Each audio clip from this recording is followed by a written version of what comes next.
संसार के लोगों के लिए ये शिव महापुराण की कथा एक ऐसी कथा है जो मानव जीवन के सारे दुखों को, मानव जीवन के सारे क्लेशों को समाप्त कर देती, मानव जीवन की सारी तकलीफों को समाप्त कर देती।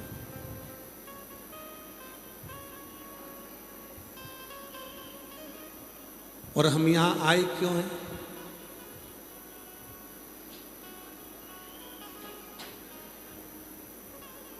कुछ शिव से अपने मन की बात को कहना और कुछ शिव से आशीर्वाद प्राप्त करना।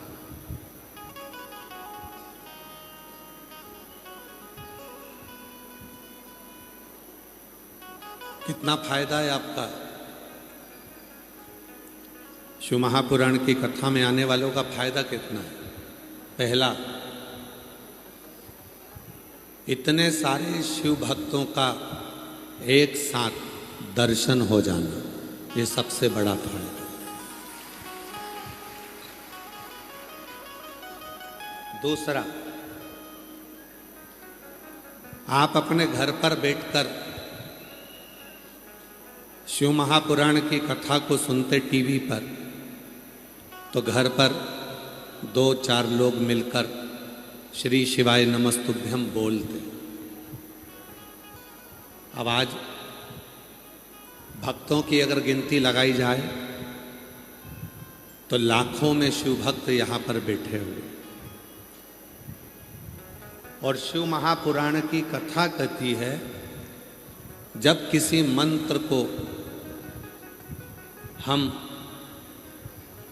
हजारों बार जप लेते हैं तो वो मंत्र सिद्धता धारण कर कर हमारे जीवन को कल्याण करता है।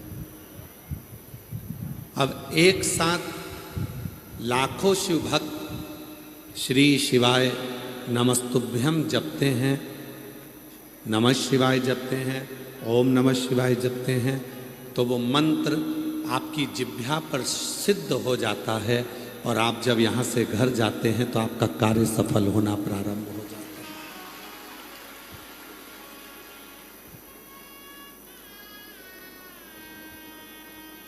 ये दूसरे नंबर पे। घर पे होते अकेले जप रहे होते,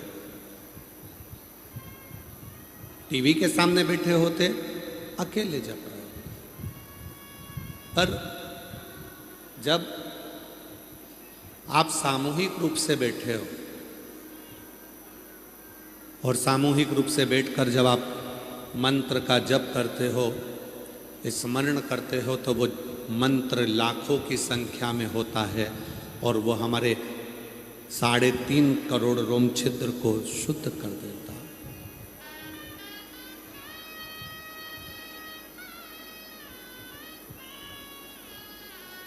ये दूसरा फायदा है।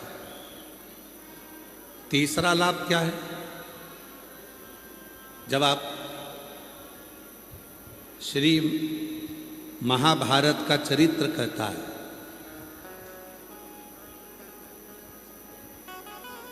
पांडवों ने एक यज्ञ रखा और उस यज्ञ को करने के बाद में उस यज्ञ का घंटा नहीं बजा। पहले ऐसा नियम था, जो भी यज्ञ करा जाता था उस यज्ञ को करने के बाद पूर्ण आहुति में घंटा लगाया जाता था। वो घंटा अपने आप बजना था, उसको बजाना नहीं था, अपने आप बजना चाहिए।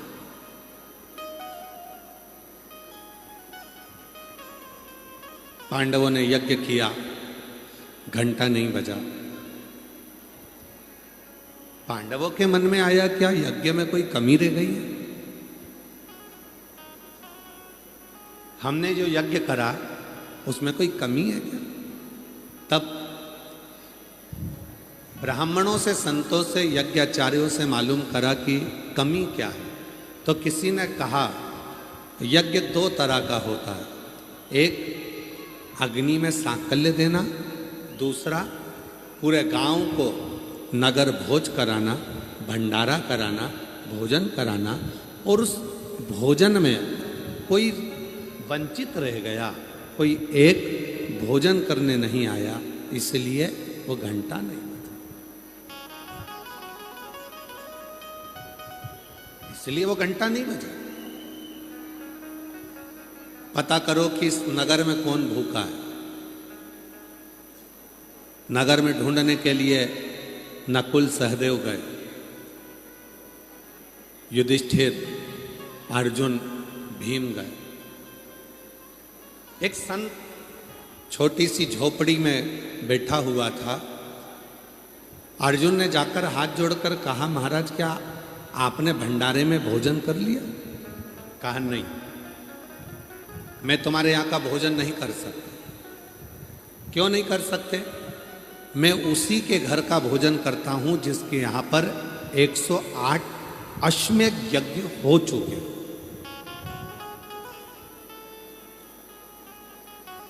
जिसने अपनी जिंदगी में 108 अश्वमेध यज्ञ कर लिए, मैं उसके घर का भोजन कर लेता। मैं तुम्हारे यहां का भोजन नहीं कर सकता।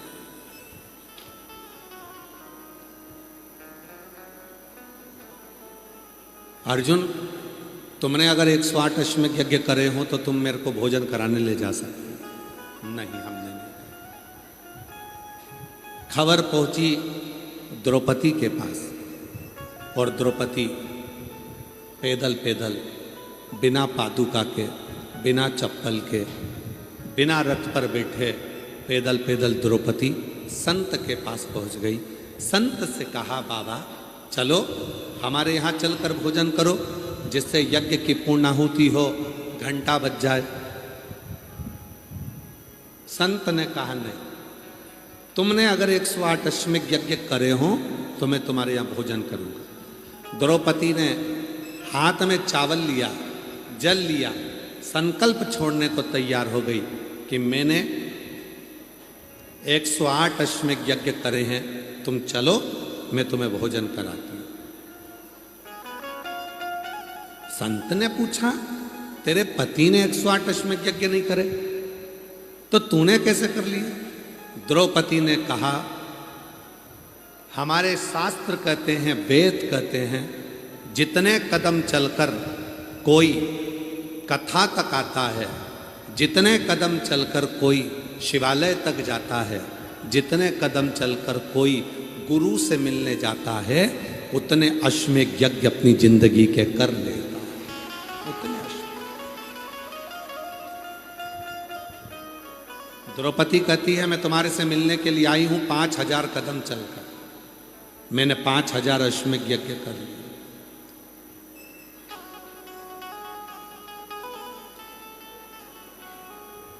चलो भोजन करने। सन चल दिए। तो पहला फायदा है इतने सारे भक्तों का दर्शन। दूसरा फायदा है करोड़ों शिव नाम का जप। तीसरा फायदा है जब हम चलकर, गाड़ी वहाँ खड़ी हो जाती है, पैदल पैदल चलकर कथा पंडाल में पहुँचते हैं तो हमारी जिंदगी के हजारों अश्वमेध यज्ञ हम उसी क्षण कर। ये तीसरा। शिव महापुराण की कथा सुनने के चौथा फायदा, चौथा लाभ क्या है? कथा में आते हैं, अपनी इंद्रियों को संयम करते हैं।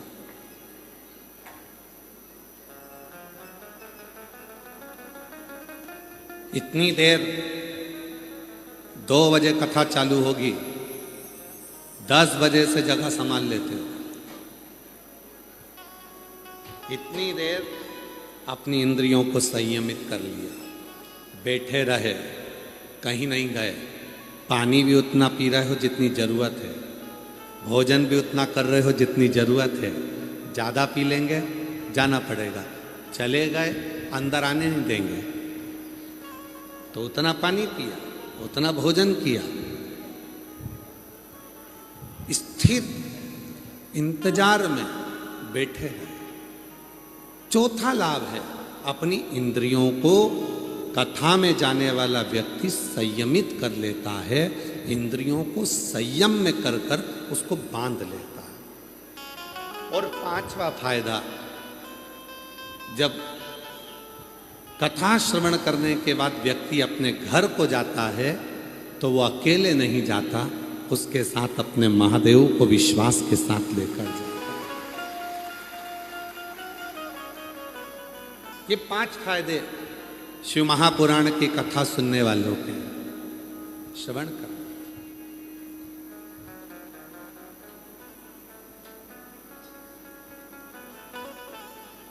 संगत कर अच्छे लोगों की, दवा मिल जाएगी सभी रोगों की। संगत कर अच्छे लोगों की, दवा मिल जाएगी सभी रोगों की। तू जतन कर ले, मुक्ति का कोई तो जतन कर ले। रोज थोड़ा थोड़ा प्रभु का भजन कर ले, रोज थोड़ा थोड़ा प्रभु का भजन कर ले। ज्यादा नहीं करना है हमें ज्यादा भटकना नहीं है, हमें ज्यादा जहां वहां जाना नहीं है। हमें तो जितना मिल जाए, जितना प्राप्त हो, जो मिले, जिस भाव से मिले उसको ग्रहण कर।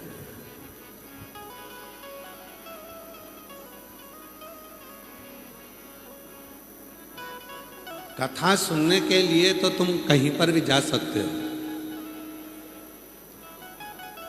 पर यदि बहुत कथा होती है, पर यदि कभी तुम्हें सूचना मिल जाए कुबरेश्वर धाम से चलकर ये शिव पुराण आई है और सूचना मिल जाए, समझ लेना कि अब मेरे दुखों का अंत होने वाला है, जो मुझे कथा के पंडाल से निमंत्रण आया, जो मुझे कथा के पंडाल से निमंत्रण आया। कथा श्रवण करने के लिए मैं जा रही हूं, एक भरोसा, एक दृढ़ता, एक विश्वास अपने भीतर धारण कर कर चल।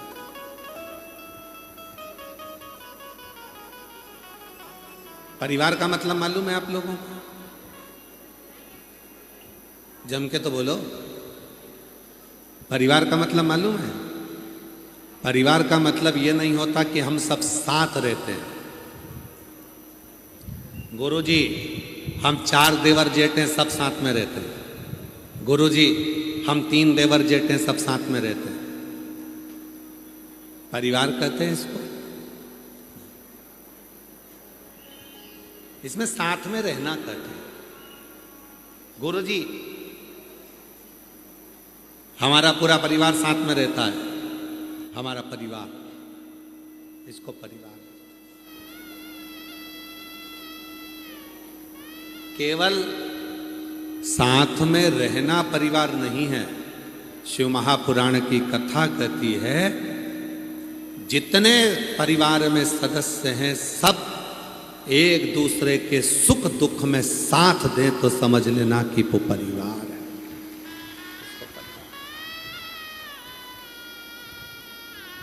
कितने भाई? 4। कितने भाई? 2। कितनी बहन? 5। कितने फूफा? 8। कितनी बुआ? 8। कितने मामा? 4। कितनी मामी? 4। हमारा इतना बड़ा परिवार है, इसको परिवार नहीं कहेंगे। दुख आया तुम पर, तकलीफ आई तुम पर, कष्ट आया तुम पर, और पूरा परिवार एक साथ आकर खड़ा हो जाए तो समझ लेना कि वो परिवार है, वो परिवार।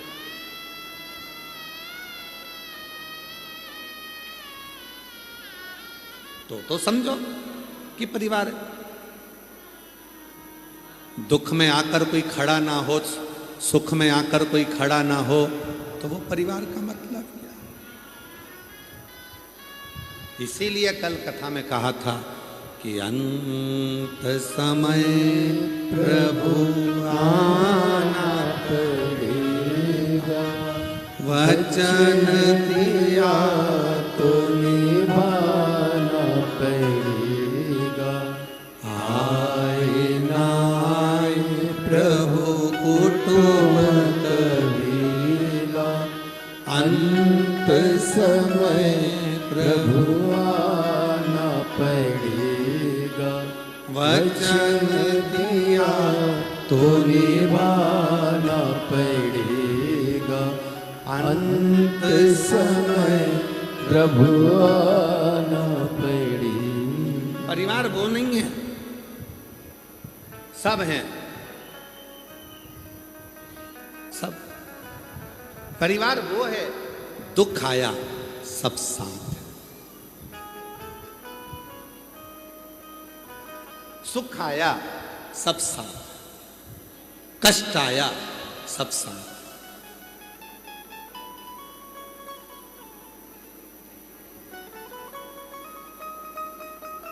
पाटिल साहब, बहुत अच्छा गांव है आपका दूधनाल। हम आपको साधुवाद देते हैं, जिस गांव के आप हैं आपको उसके लिए साधु।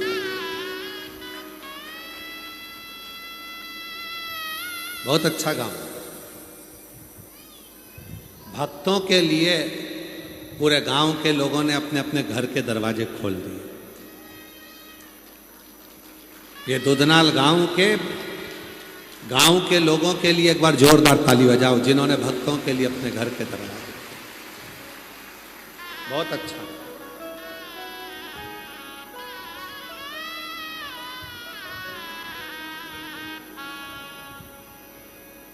और हमको सूचना मिली पाटिल साहब की गांव के लिए आपका समर्पण बहुत रहता है, बहुत समर्पण।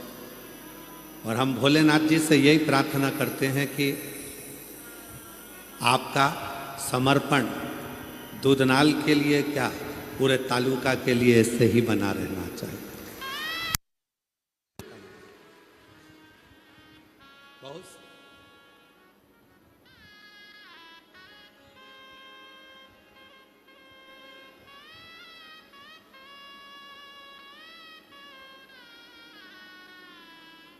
केवल गांव में रहना ही मूल नहीं है, गांव के प्रति अपना समर्पण रखना भी मूल है। केवल दूधनाल में रहना, उमरगा में रहना, धाराशिव जिला में रहना वो नहीं, अपना समर्पण भी होना चाहिए। कितना सुंदर कहा है।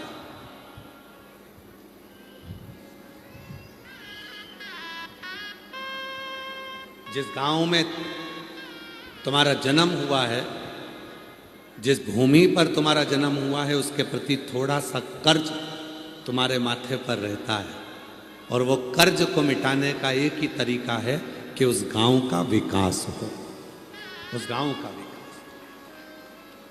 और मैं श्री राजेंद्र आनंदराव जी पाटिल जी आपको धन्यवाद देता हूं कि इस दूधनाल गांव को जो नहीं भी जानते थे, नहीं पहचानते थे, उन्होंने अपने अपने गूगल पे सर्च किया कि शिवहर वाला बाबा आ रहा है, तो आखिर ये दूधनाल है कहाँ, कितने किलोमीटर दूर है। बोलो बोलो, सही है कि गलत है? कई लोग ऐसे होंगे जो इस गांव में कभी नहीं आए होंगे, पर उन्होंने सर्च कर कर देख कर कि आखिर है कहाँ, कहाँ दूधनाल है कहाँ। और लोग इसी को राष्ट्र के प्रति, इसी को अपने गांव के प्रति समर्पण कहते हैं। एक बार राजेंद्र पाटिल जी के लिए जोरदार ताली बजाकर उनके लिए साधु का बहुत बहुत साधु। इसी को समर्पण कर, समर्पण का भाव यही है।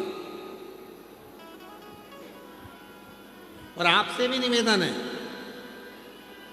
जितने शिव महापुराण की कथा को श्रवण करने के लिए आप दूर दूर से आए हैं, आप लोगों से निवेदन है, बन सके अपने गांव के बच्चों को अच्छी शिक्षा दीजिए, अच्छी चिकित्सा दीजिए। 1 रुपया भी किसी को दान मत दीजिए, मत करो कहीं पर दान। 1 रुपया किसी को मत दो, पर अपने गांव के बच्चों को जिनको पढ़ना है, एजुकेशन करना है, उनके पास में धन नहीं है और बाबा ने यदि आपको दिया है तो उन बच्चों को पढ़ाने का जिम्मा उठाइए। पढ़ाई है, शिक्षा दो।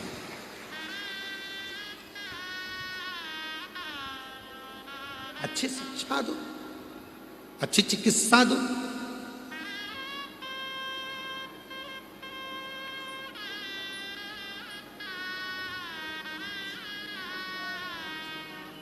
हमको कल मालूम पड़ा राजेंद्र जी पाटिल साहब की आप भी दूधनाल गांव के आसपास के बच्चों को, दूधनाल गांव के कई लोगों को सहयोग कर कर उनको शिक्षा और उनको कहीं ना कहीं, अगर मुंबई में आए हैं, आप तो मुंबई रहते हैं, मुंबई में अगर आए हैं और किसी को कोई चीज़ की ज़रूरत पड़ती है तो उनके लिए तुरंत तत्पर खड़े रहते हैं। उसके लिए हम आपको साधुवाद देते हैं। इन सब चीज़ों, ये तत्परता, यही एक सुख।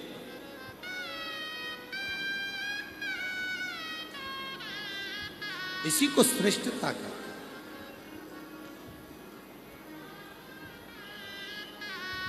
आओ कभी सीहोर, हमारी तरफ से निमंत्रण है आपको। जब तुम्हारा मन पड़ जाए, जब तुम पर बाबा कृपा कर दे, तो एक दिन सीहोर आकर देखो। आप लोग जो झोली में थोड़ा सा दान देते हो या कोई काउंटर पे सहयोग देते हो, आकर देखो तुम्हारा दिया गया वो 1 रुपया सही जगह लग रहा है कि नहीं लग रहा। स्वयं को आना चाहिए, देखना चाहिए। गाय, बेटी और लक्ष्मी, ये 3 देने से पहले सोचना चाहिए।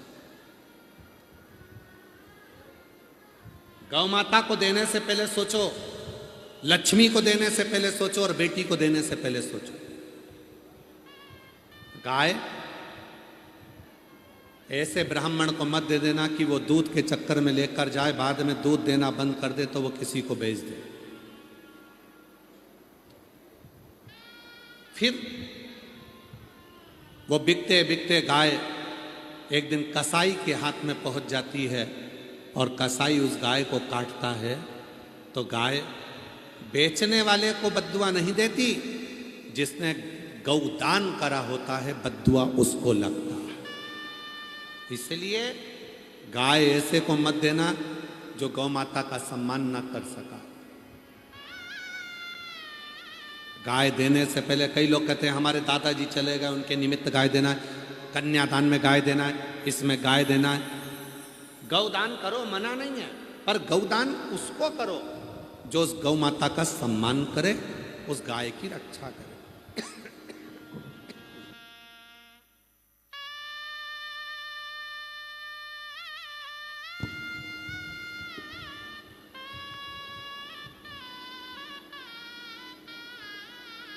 जो गोमाता का सम्मान करे, गाय की रक्षा करे। लक्ष्मी दो,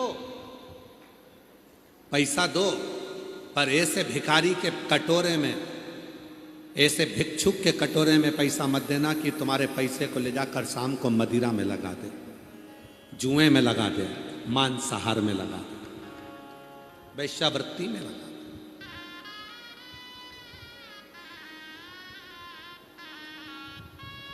हमने कई लोगों को देखा है, दिन भर मांगते हैं, शाम को दारू की दुकान पर पहुंच जाते हैं।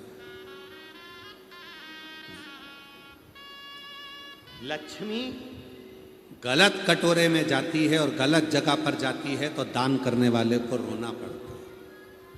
गाय गलत जगह चली जाती है गौ माता, तो दान करने वाले को रोना पड़ता है।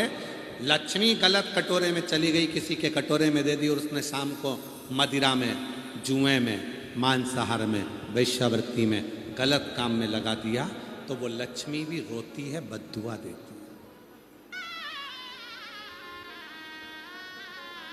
देने से पहले विचार करो, कहां दे रहे हो, किसको दे रहे हो, क्यों दे रहे हो। इसीलिए हम आप लोगों को हर कथा में बारंबार कहते हैं कि तुम देते हो तो एक बार सीओर में आकर देखो कि तुम्हारे धन का कितने बच्चे पढ़ाई कर रहे हैं, तुम्हारे धन से कितने लोग भोजन कर रहे हैं, तुम्हारे धन से कितनों की चिकित्सा हो रही है, तुम्हारे धन से कितनी एम्बुलेंस चल रही है, तुम्हारे धन से कितनों की व्यवस्था हो रही है, तुम्हारे धन से क्या क्या क्रम हो रहा है। तुम्हें स्वयं को आकर देखना चाहिए, स्वयं को। गाय को देने पहले, गौ माता दान करने से पहले विचार करो कि ये सही जगह जाए।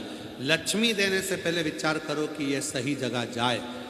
और बेटी को देने से पहले विचार करो, बहुत बड़ा घर या बहुत सारा सामान, पेट्रोल पंप, डीजल पंप, बंगला, ये सब ना देखते हुए ये विचार करो कि जिस लड़के के साथ बेटी को ब्याया जा रहा है वो मेरी बेटी का आदर करे, सम्मान करे, सत्कार करे और उसको खुश रखे।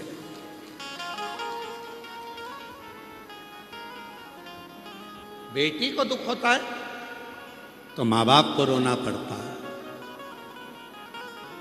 गौदान करने वाले को रोना पड़ता है अगर गाय सही जगह पर सेवा नहीं हो तो, लक्ष्मी दान करने वाले को रोना पड़ता है अगर लक्ष्मी सही जगह ना पहुंचे तो, और बेटी का दान करने वाले को, कन्या दान करने वाले को भी रोना पड़ता है अगर बेटी सही जगह ना पहुंचे। देने से पहले विचार करिए, देने से पहले विचार करो कि सही जगह जा रही है कि नहीं जा रही। फिर निवेदन है मेरी जीजियों, करवद्ध निवेदन करूं आपसे, बड़ा बंगला मत देखना, बड़ी गाड़ी मत देखना। अगर बेटी को देना है तो बड़ा दिल देखना जिसमें तुम्हारी बेटी अच्छे से रह सके,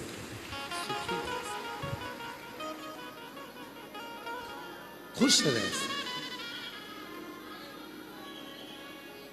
अब बंगला तो बड़ा देख लिया, गाड़ी बड़ी देख ली, पेट्रोल पंप देख लिया, जमीन देख ली, और मालूम पड़े जिससे शादी करी थी वो लड़का रात को 1-1, 2-2 बजे नशे में धुत होकर घर में आ रहा है, तो फिर वो मतलब क्या मतलब? क्या करेगी बेटी उस धन का? क्या करेगी बेटी उस संपदा का? जब भी बेटी अगर कुछ बोलना चाहती है तो लड़का चिल्ला कर बात करता है, गुस्से में बात करता है, चिढ़ कर बात करता है। क्या करेगी उस धन का? क्या चाहती है बेटी? मेरे पापा ने मुझे प्रेम किया, मेरी आई ने मुझे प्रेम किया,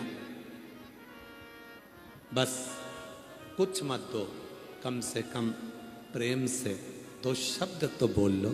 पर जब जब बात करती हूं तब तक चिढ़कर बोलते हो, तो बेटी का भी दिल का छोड़ हृदय।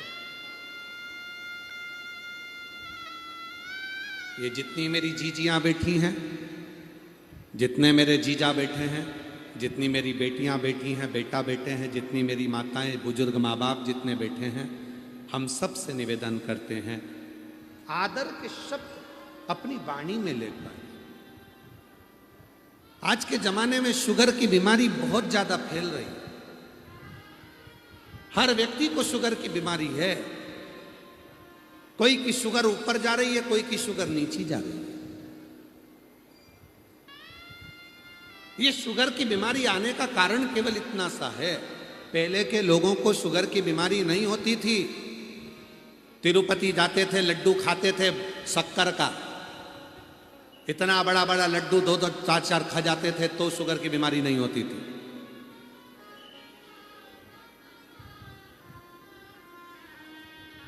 शिरडी जाते थे तो वहां से लड्डू लेकर आते थे, वो भी लड्डू खाते थे। पंढरपुर जाते थे तो वहां से भी लड्डू लेकर आते थे, वो भी लड्डू खाते थे। तीर्थ करने जाते थे तो वहां से भी लड्डू लाते थे, वो भी लड्डू खाते थे। रामेश्वरम, काशी, सब दूर से लड्डू लाते थे, खाते थे। शुगर की बीमारी नहीं होती थी। अभी अभी शुगर की बीमारी हो रही है। क्यों?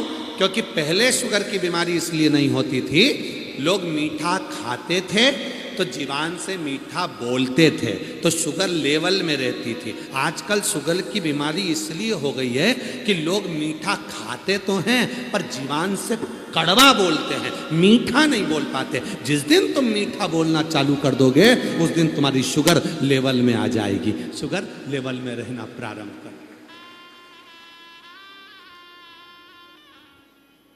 डॉक्टर से जाकर पूछो शुगर की बीमारी क्यों होती है।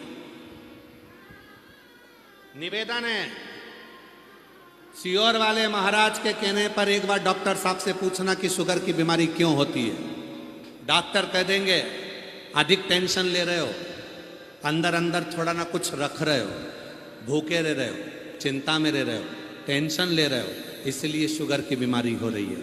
वो टेंशन आया क्यों?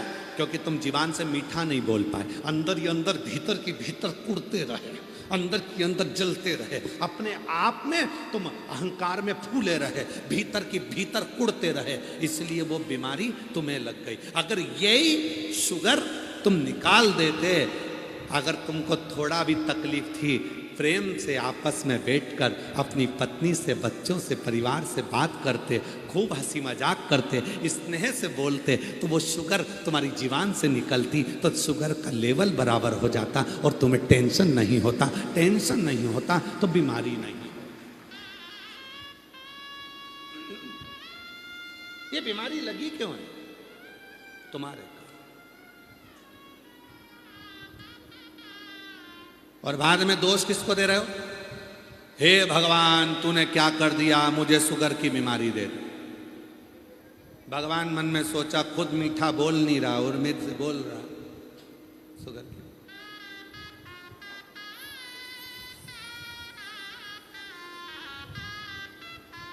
अच्छा बोल,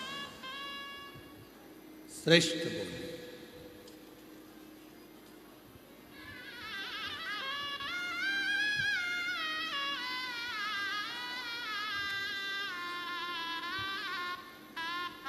और मत बुरे कर्म कर बंदे वरना पछताएगा, भगवान की आंखों से तू बच नहीं पाएगा, तू बच नहीं पाएगा। अरे ओ अज्ञानी मत कर नादानी, अरे ओ अज्ञानी मत कर नादानी। तेरे कर्म का फल भी तू ही पाएगा, जैसा किया तूने तेरे आगे आएगा। मत बुरे कर्म कर बंदे वरना पछताएगा, भगवान की आंखों से तू बच नहीं पाएगा, तू बच नहीं पाएगा। अरे ओ अज्ञानी मत कर नादानी। इस मिठास को जनमानस को दीजिए।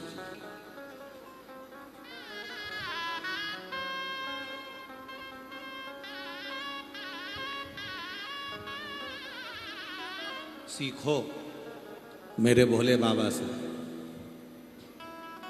विष पीते हैं अमृत देते हैं। सीखो मेरे भोले बाबा से कि विष पीने के बाद भी प्रेम से कैसे बोल लेते।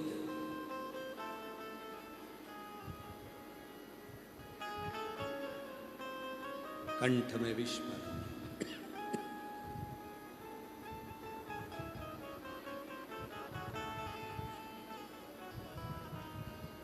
और कंठ में विष भरा होने के बाद भी प्रेम से कैसे बोलते, कैसे? विचार करना। हमने कई लोगों से पूछा, क्यों भैया घर में आते हो चिड़चिड़ करते हो? अरे गुरुजी तुमको क्या मालूम हमें इतना टेंशन रहता है। तो वो सारा टेंशन पत्नी पे निकालोगे?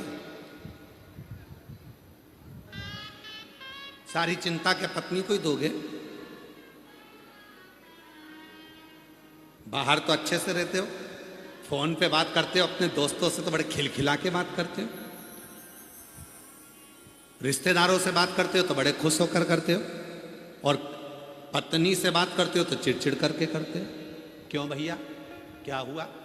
तो कई लोगों ने कहा हम बहुत चिंता में रहते हैं, बहुत टेंशन में रहते हैं। टेंशन में रहते हो तो पत्नी पर गुस्सा करोगे, चिड़चिड़ करोगे? चिंता, टेंशन चिड़चिड़ करने से समाप्त नहीं होगा। तुमसे ज्यादा टेंशन, तुमसे ज्यादा चिंता तो मेरे देव अधिदेव महादेव को थी। विष पिया, कंठ में भर लिया विष को, पत्नी उस विष को संभाल रही है तो पत्नी नीली पड़ गई।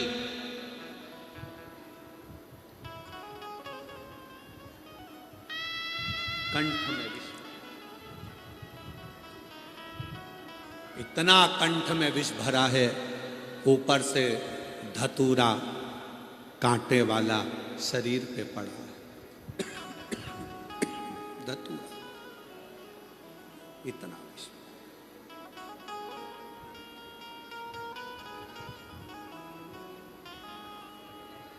कितना टेंशन होगा सोचो। उसके बाद भी मेरे देव अधिदेव महादेव प्रेम से बोलते हैं, कर्पूर गौरम करुणावतारम संसार सारम भुजगेन्द्रहारम सदा वसंतम वृंदार वंदे भवं भवानी सहितं नमामि।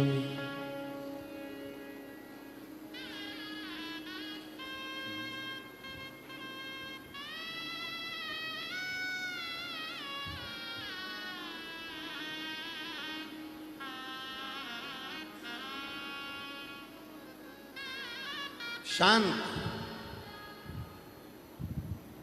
एकदम शांत, कोई आडंबर नहीं, कोई क्लेश नहीं। एक बार नंदी ने पूछ लिया था भोलेनाथ जी से, तुम्हारे कंठ में विष भरा है, तकलीफ हो रही होगी, फिर भी इतने प्रेम से तुम सबसे कैसे मिल लेते हो? शिव कहते हैं अपने दर्द को, अपने दुख को किसी को कह भी दूंगा तो वो मेरा दुख थोड़ी ना आधा कर देगा। पत्नी पर आकर तुम चिड़चिड़ कर भी दोगे, घर पर अपनी धर्म पत्नी से तुम गुस्से में आकर बोल भी लोगे तो क्या तुम्हारा टेंशन आधा हो जाएगा? जम के बोलो रे भाई, हो जाएगा क्या? नहीं हो सकता। जब पत्नी को बोलने पर भी तुम्हारा टेंशन आधा नहीं हो सकता, भाई को बोलने पर भी तुम्हारा टेंशन आधा नहीं हो सकता, रिश्तेदारों को बोलने पर भी तुम्हारा टेंशन आधा नहीं हो सकता, तो तुम अपने टेंशन को जगत में क्यों कहो? कितना सुंदर कहा है। हो सके तो अपने अड़ोसी पड़ोसी को भी बोलना ये वाली बात। कौन सी? सोना घर से जाए, आभूषण घर से जाए, चलेगा। कपड़े घर से जाएं, चलेगा। बर्तन घर से जाएं, चलेगा, पर घर की बात घर से जाए ये कभी नहीं चलेगा।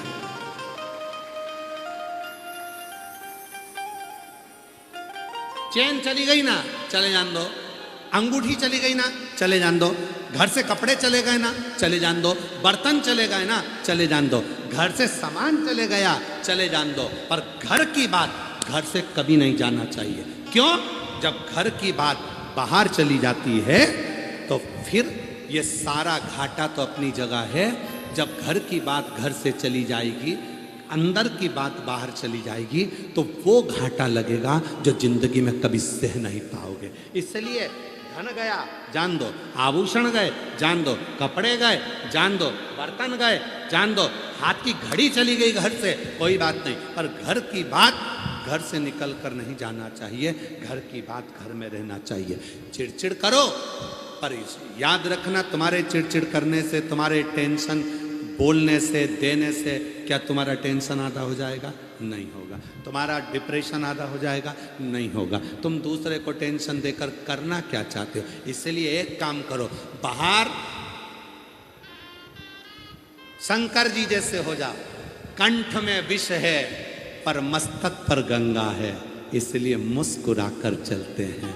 मेरे ओ घरदानी, कितना भी टेंशन हो, घर में आओ तो सिर पे गंगा लेकर आओ, भेजा ठंडा कर कर आओ, इतने मस्त होकर आओ कि कितना भी गुस्सा, कितना भी चिड़चिड़, कितना भी क्लेश, घर में आते से ही तुरंत आवाज लगाकर अपनी पत्नी को, क्यों आज तूने दाल बनाई क्या? वही जो पहले बनाई थी, बहुत शानदार बनी थी, वैसी बनाना तू। बच्चों के साथ, इधर आओ रे, आओ मेरी गोदी में बैठो, इधर आओ, बच्चों के साथ गेम खेलो, थोड़ा एंजॉय करो, हंसी मजाक करो। मालूम पड़े दुकान से आए, ऑफिस से आए और मुसद्दी लाल जैसे बैठ गए।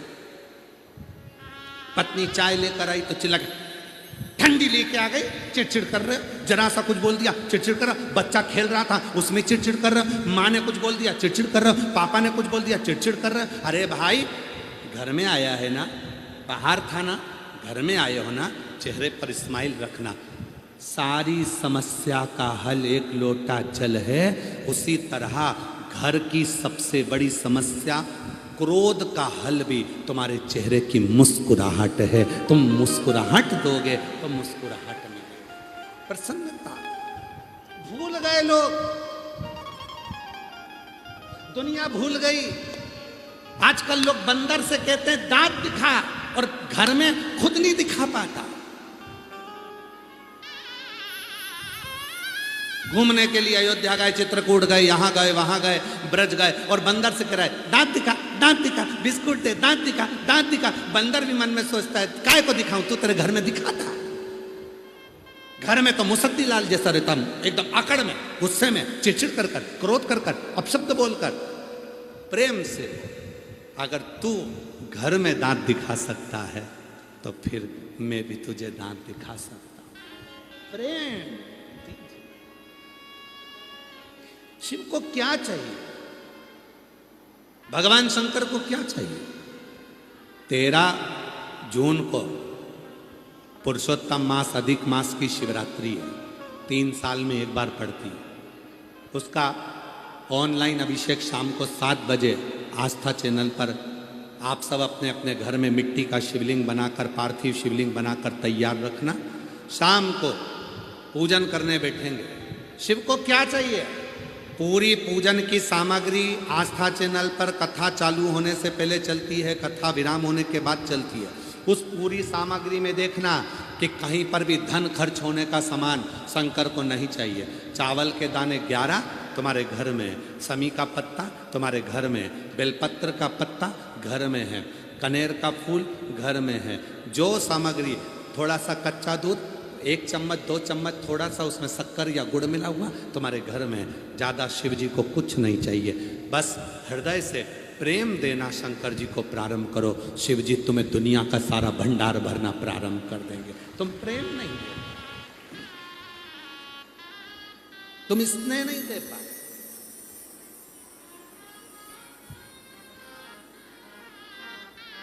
एक प्रेम की बात शिव महापुराण की कथा के माध्यम से, इस पत्र के माध्यम से, एक प्रेम।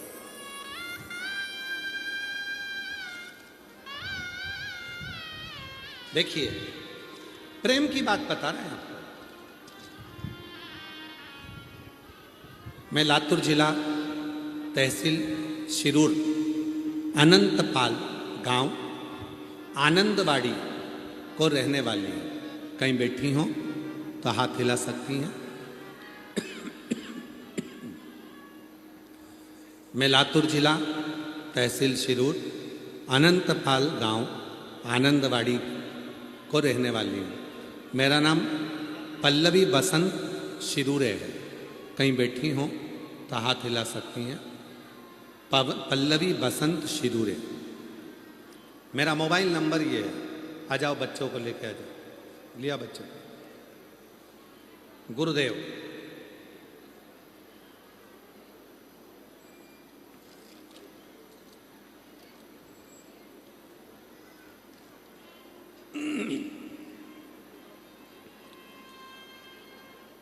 मेरी शादी को 25 साल हो गए थे। कितने साल हो गए? जम के बोलो। 25। मेरी शादी को 25 साल हो गए थे। मेरी शादी को 24 साल हो गए थे। मुझे संतान का सुख नहीं था। गुरुदेव, 24 साल शादी को हो गए, संतान का सुख नहीं।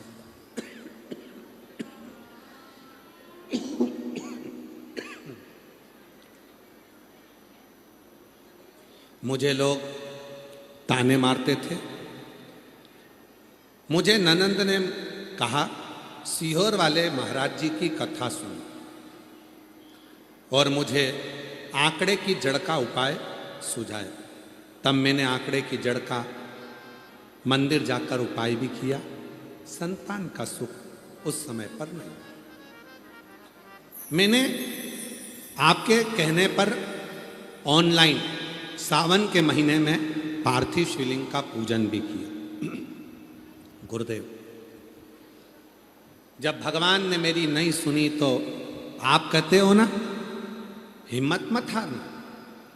शिव जी के मंदिर में जाकर नंदी के पास बैठकर शिव जी से अपने प्रेम की बात कर। मैं ना तो कोई मंत्र जानती हूँ, ना कोई मैं स्तुति जानती हूँ, ना मैं कोई श्लोक जानती हूँ। केवल मैं शंकर जी के मंदिर में जल चढ़ाने जाती और नंदी के पास बैठकर कुछ नहीं कहती, बस एक ही बात कहती, वो सीहोर वाला महाराज है ना, आपका चेला, वो व्यास पीठ पर बैठकर कहता है कि जो मांगो वो मिलेगा। मैं शंकर जी से कहती, तू मेरी मत सुन, तो सीहोर वाले चेले की तो सुन ले। उसकी हंसी उड़ जाएगी, और उसकी हंसी उड़ेगी तो लोग उस पर उंगली उठाएंगे, ताना देंगे। अगर मुझे कुछ नहीं देगा तो उसकी भी तो इज्जत जा रही है। तू तेरे चेले की तो देख, सीहोर वाले की। गुरुजी रोज जाती, रोज यही कहती। 2 बार पशुपति व्रत कर लिए, 2 बार बाबा के कुबरेश्वर धाम चली गई, और बाबा की ऐसी कृपा हो गई। 25 साल के बाद बाबा की कृपा से 5 सितंबर 2025 को मेरे घर में 2 पुत्रों ने जन्म ले लिया। ये बाबा,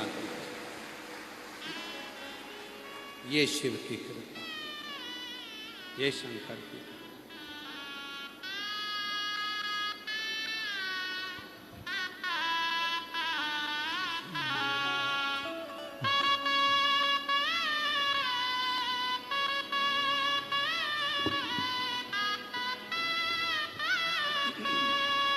जो दिल से मांगोगे वो दिल से दे देगा।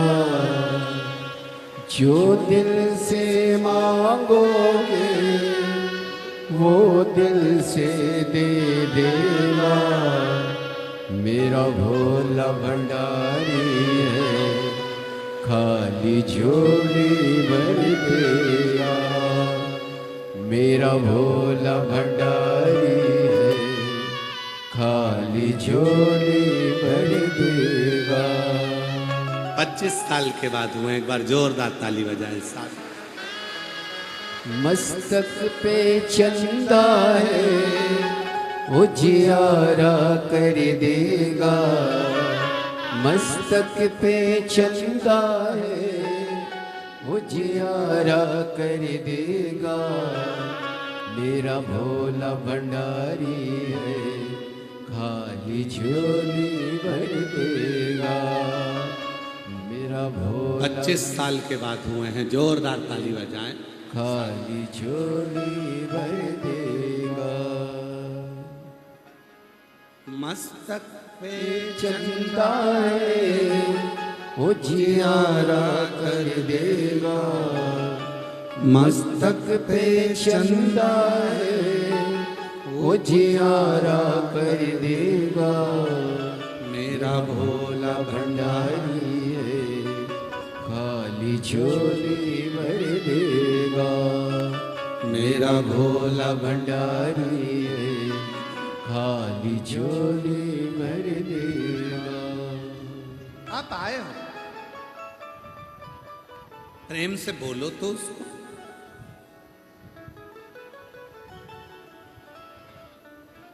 प्रेम से उसको निवेदन तो करो, प्रेम से उससे बातें तो करो। जब प्रेम से बात करोगे, जब प्रेम से निवेदन करोगे, स्वीकार करोगे, स्वीकार करो। आप और हम प्रेम की भाषा बोलना बंद कर, आप और हम प्रेम की वाणी बोलना बंद कर।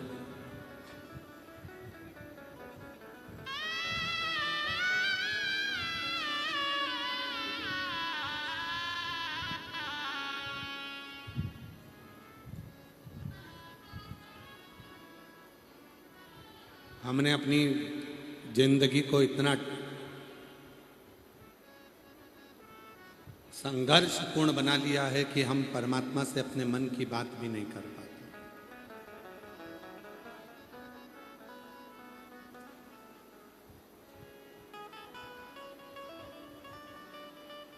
हम परमात्मा से अपने हृदय की बात भी नहीं कर पाते।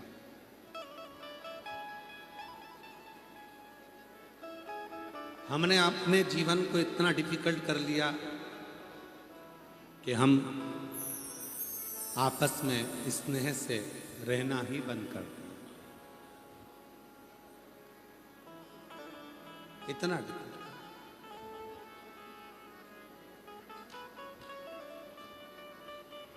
जब प्रेम, स्नेह, वात्सल्यता, करुणता अपने भीतर होगा तो शिव को मिलने में देरी नहीं होगी। पश्चिम बंगाल में एक शिवजी का प्राचीन मंदिर है, तारकेश्वर महादेव।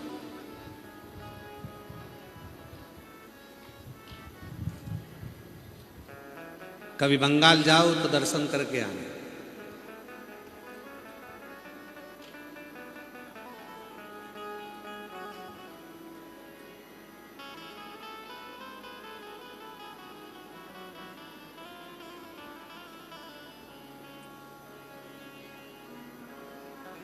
हुबली के पास में आता है तारकेश्वर महादेव, पश्चिम बंगाल।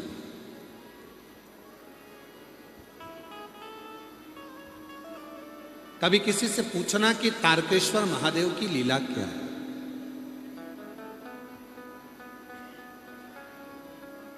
एक भगवान शंकर का परम भक्त हुए श्री विष्णुदास, शिव जी के परम उपासक थे, भोले थे, सीधे। और जो भोला होता है, सीधा होता है, सबसे ज्यादा काम उसी को बताया जाता है। सबको मालूम है मेरा काम ये कर सकता है,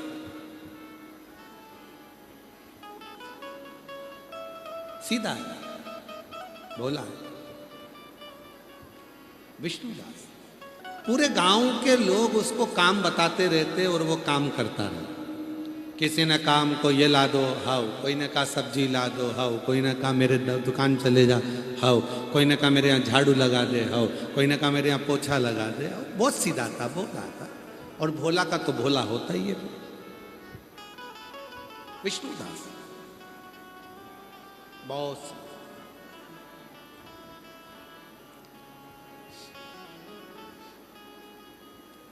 पश्चिम बंगाल की कथा है तारकेश्वर महादेव की।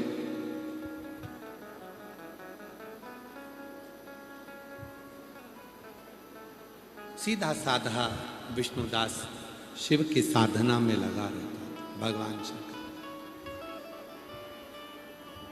बस उसका एक नियम बड़ा विचित्र था।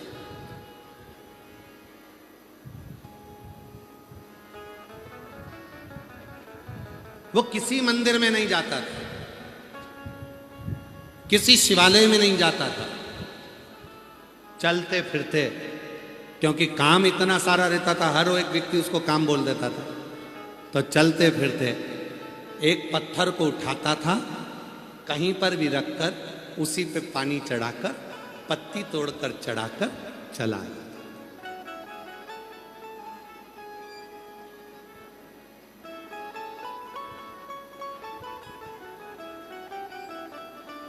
कहीं पर भी। और शिव महापुराण की कथा कहती है, भगवान शंकर का चरित्र कहता है, जीवन की श्रेष्ठता इसी को कहते हैं कि तुम्हारे पास जब समय मिले, जैसा समय मिले, वैसे तुम भगवान की आराधना करो। घर में झगड़ा कर कर नहीं, लड़ाई कर कर नहीं, अपशब्द कह कर नहीं। कई लोगों की आदत रहती है, घर में ढेर सारा काम पड़ा रहता है और वो मंदिर जाने की जिद करती है। नहीं, मैं अभी मंदिर से आऊंगी तब करूंगी, मैं मंदिर जाऊंगी पहले फिर बाद में करूंगी, मैं मंदिर जाऊंगी फिर करूंगी।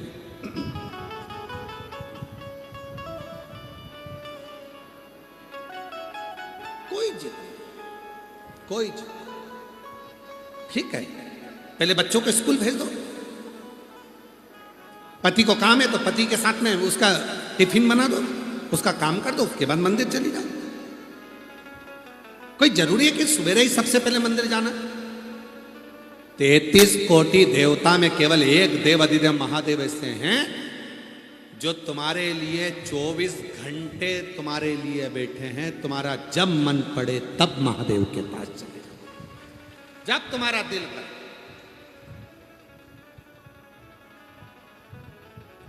काल और महाकाल समय देखकर नहीं पूजे जाते। काल तुमसे पूछ कर नहीं आएगा, समय तुमसे पूछ कर नहीं आएगा। क्यों? लीलाबाई उठा लूं क्या तेरे को?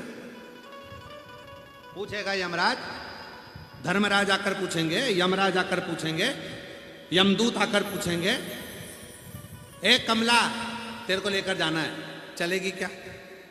और कमला ने कह दिया, नहीं मेरे घर में भी बहुत सारा काम पड़ा है, बच्चों को जरा स्कूल भेज दूं, तू एक काम कर 12:30 पे आना। यमराज से कह रही कमला 12:30 पे आना, और 12:30 पे यमराज फिर आ गया। चलेगी क्या कमला? अब कमला कह दे, नहीं पति आने वाला है ऑफिस से, उसका टिफिन देना है, भोजन बना लो, 4 बजे आ जाना। यमराज 4 बजे आ गया। 4 बजे आके यमराज ने कहा, चल कमला। कमला फिर बोली, नहीं अभी नहीं जाऊंगी, अभी तू एक काम कर कि शाम के टाइम का भोजन सास ससुर को भोजन बना के रखना पड़ेगा, शाम को 7:30 बजे आ। यमराज 7:30 बजे आ गया। अब चल। कमला ने कहा, हमारे घर की बहन बेटियां रात को नहीं जाती, तो फिर मैं क्या करूं? कमला ने कहा, पड़ोसन को ले जा। नहीं, ऐसा होगा? जम के तो बोलो जरा। नहीं होगा। काल पूछ कर नहीं आएगा, आएगा लेकर चला जा। कभी भी, कहीं पर भी, कैसे भी तुम्हारा अंतिम समय आया और वो तुमको लेकर गया। फिर भले तुम डांस कर रहे हो, चाहे तुम ब्यूटी पार्लर में डेंटिंग, चाहे तुम गाड़ी चला रहे हो, चाहे तुम वो पानी पूरी गोलगप्पा खा रहे हो, गुपचुप खा रहे हो, चाहे तुम आइसक्रीम खा रहे हो, जब काल को आना है तब आएगा, लेकर चले जाओ। काल का कोई समय नहीं होता। जब काल का कोई समय नहीं होता तो मेरे महाकाल का भी कोई समय नहीं होता। जब चाहो तब शिव की साधना, शिव की आराधना, शंकर की भक्ति करो। जब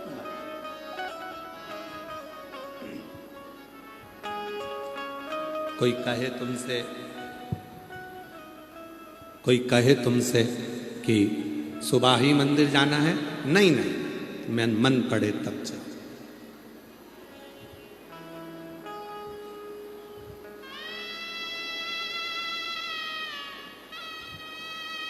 जिससे प्रेम होता है ना, जरूरी नहीं है कि उससे सवेरे 9 बजे ही मिला जाए। जिससे प्रेम होता है जरूरी नहीं कि उससे शाम को 7 बजे ही मिला जाए। जिससे प्रेम होता है ना, भले सुबह नहीं मिले, वो तुम्हारी प्रतीक्षा में इंतजार करेगा, इंतजार करेगा। आए आए मिले।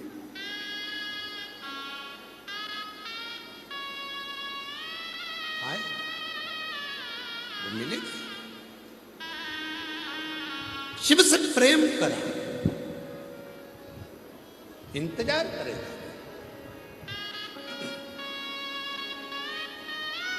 कोई समय नहीं है भगवान शंकर के पास जाने का, कोई समय। जब तुम्हारा मन पड़ जाए, बच्चे स्कूल चले जाएं, घर का काम हो जाए, सास ससुर की सेवा हो जाए, रोटी टिफिन सब बन जाए, जब फ्री हो जाओ तब एक लोटा जल भरो और महादेव के पास चले जाओ। मेरा महादेव तुम्हारे इंतजार में बैठा। जब मन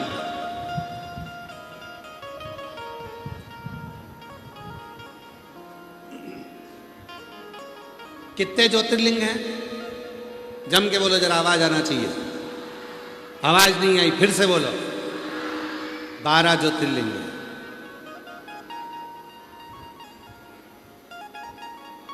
हाथ में घड़ी पहने हो? अरे जम के तो बोलो, हम तुमसे ले थोड़ी ना रहे। पहने हो?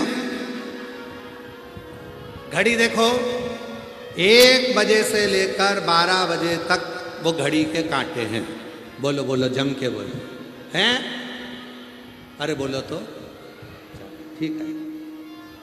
कभी पूछो वेद व्यास जी से जाकर, कभी पूछो मेरे महादेव से, कभी पूछो तुमरुका जी से कि भगवान शंकर से पार्वती जी ने पूछा कि तुम पृथ्वी पर 12 ज्योतिर्लिंग के रूप में क्यों बैठे?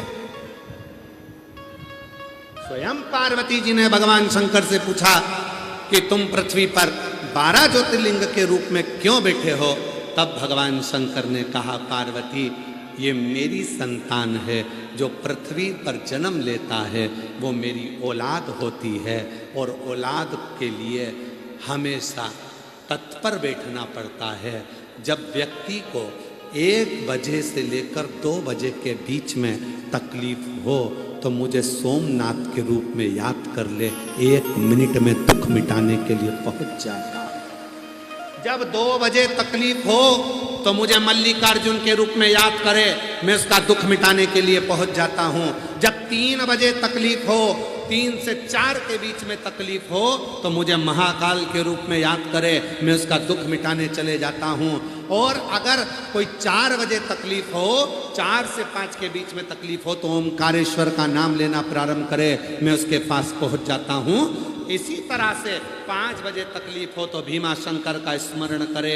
फिर ऐसे ही क्रम बनते बनते बनते बनते 12 ज्योतिर्लिंग शंकर भगवान कहते हैं मैंने पृथ्वी पर इसलिए बनाए हैं कि 12 घंटे में तुझे जब मेरी जरूरत पड़े तब मुझे याद करना, मैं उसी क्षण तेरे पास आऊंगा, तेरा दुख मिटाकर चला जा।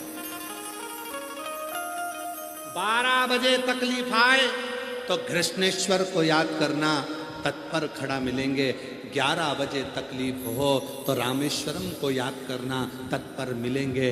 और 10 बजे अगर तकलीफ हो तो स्वयं मेरे बाबा देव अधिदेव महादेव का स्मरण करते हुए याद करना, वो तुरंत तत्पर मिले।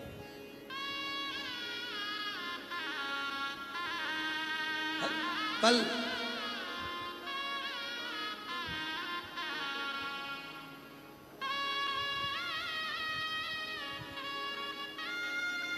सोमनाथ कहो, सोमनाथ कहो, सोमनाथ बिना उद्धार,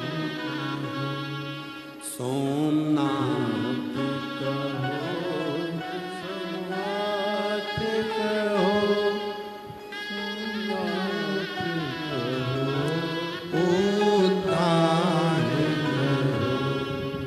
महाकाल कहो, महाकाल कहो, महाकाल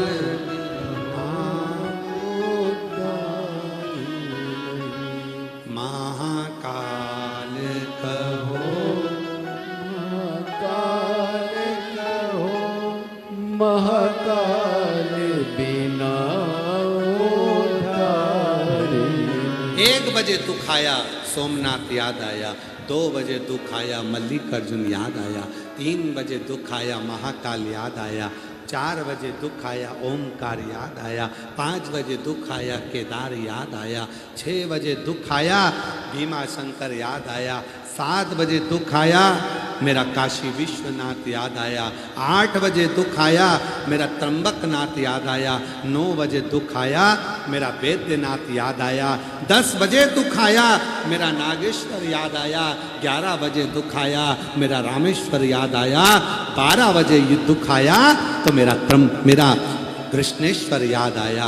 हर घंटे पर जब दुख आए तब मुझे याद कर लेना, मैं तेरे लिए 24 घंटे 24 आवर्स तेरे लिए तैयार बैठा हूं, तू बुला लेना मैं पहुंच जाऊं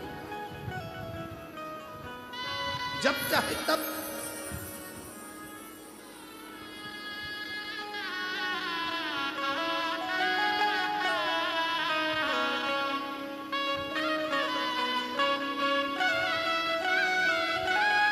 तुम जब चाहो तब मुझे बुला, मैं तुम्हारे लिए तत्पर बैठा हूं। केदारनाथ कहो केदारनाथ कहो, केदारनाथ कहो, केदारनाथ कहो, केदारनाथ कहो, केदारनाथ कहो, केदारनाथ बिना उद्धार नहीं। तुम्हारा मन पड़े तब मुझे जिस पल जिस घड़ी जिस क्षण जिस समय पुकारोगे मैं तुम्हारे करीब हूं।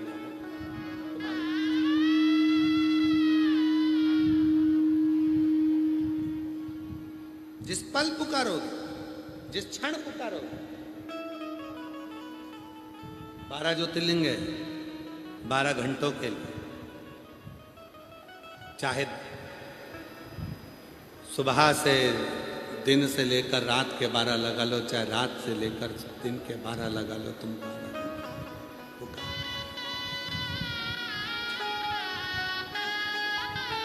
विष्णुदास बहुत भोला, बहुत भोला। और विष्णुदास इतने भोले हैं, कोई काम बता देता है तो चले,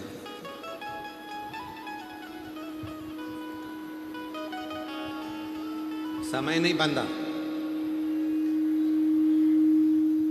मंदिर का समय होता है, शिवालय का समय नहीं है। याद रखना, थोड़ा ध्यान देना कथा पर, कथा पर तुम्हारा स्मरण रखना। मंदिर का समय होता है। हमारे यहाँ सीहोर में मुरली मनोहर मंदिर का समय है। सुबह 6 बजे दरवाजे खुलते हैं, दोपहर में 12 बजे बंद हो जाते हैं, शाम को 4 बजे खुलते हैं, शाम को 4 बजे खुलते हैं, रात्रि को 9 बजे बंद हो जाते हैं। मुरली मनोहर मंदिर का समय है। पर हमारे यहाँ कुबरेश्वर धाम पर कंकर शंकर पूजन का, शिव के रूप में विराजमान भगवान देवाधिदेव महादेव की पूजन का कोई समय नहीं है। जब तुम्हें लगे तब मेरे देवाधिदेव महादेव को 1 लोटा जल चढ़ाओ और अपने जीवन के साथ। मंदिर का समय होता है, मंदिर,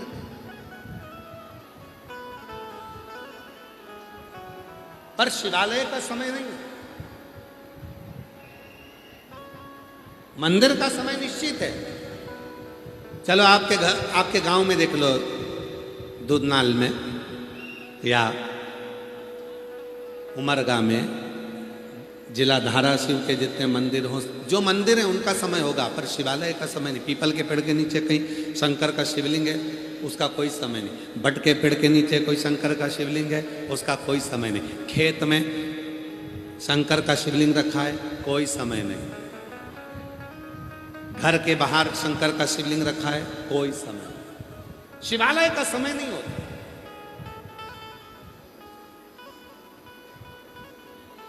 क्योंकि मेरे भोलेनाथ समय देखकर नहीं आते, दुख समय देखकर नहीं आता, काल समय देखकर नहीं आता, कष्ट समय देखकर नहीं आता। समय से भगवान नहीं बंधा।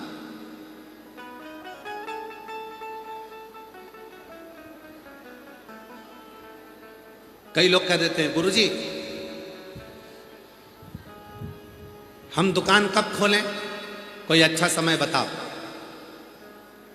हम कहते हैं तुम्हारा दिल कब, मन कब कह रहा है। हमारा मन तो कह रहा है कि कल दुकान खोलो, कल दुकान खोलो खोलो। पर हमने किसी से पूछा कि मुहूर्त अच्छा नहीं है।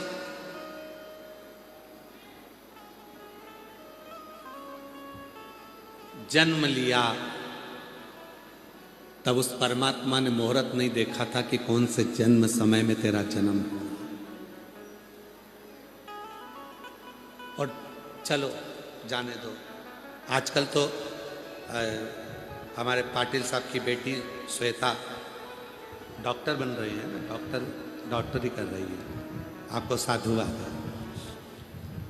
जब आप डॉक्टर बन रही हैं और डॉक्टर बन जाएंगी या बन चुकी होंगी तो कई समय पर ऐसे भी लोग मिलेंगे आपको, ऐसे पेशेंट मिलेंगे जिनके गर्भ में बच्चा होगा और आप कहोगी कि इस बच्चे का जन्म होना है और वो कहेंगे कि हम मुहूर्त देखकर बता देंगे उस तारीख को तुम ऑपरेशन कर देना। बोलो बोलो सही है कि गलत है? यहाँ पर जितनी मेरी जीजियाँ बैठी हैं बोलो सही है कि गलत है? तुम्हारी बहू का, बेटी का, देवरानी का, जेठानी का, रिश्तेदार का जापा होना है, गर्भ में बच्चा है। डॉक्टर ने कहा 5 तारीख से लेकर 15 तारीख के बीच में बच्चा होना है, तुम तारीख देखकर मुहूर्त देखकर बता देना कब ऑपरेशन करना है। तुमने मुहूर्त देखा, तारीख देखी, समय देखा, ऑपरेशन करवाया। अब तुमने जब सब कुछ अच्छा देखा, फिर बच्चा जब बड़ा हुआ तो उसकी किस्मत में ऐसा दुख काय को लिखा कि उसकी शादी हुई और पत्नी तलाक के लिए खड़ी हो गई। फिर दुख क्यों लिखा, कष्ट क्यों लिखा? तो शिव पुराण की कथा कहती है तुम कितने भी मुहूर्त देख लो, कितने भी मुहूर्त देखो, पर आखिरी में काम आएगा तो तुम्हारा किया गया कर्म ही आएगा।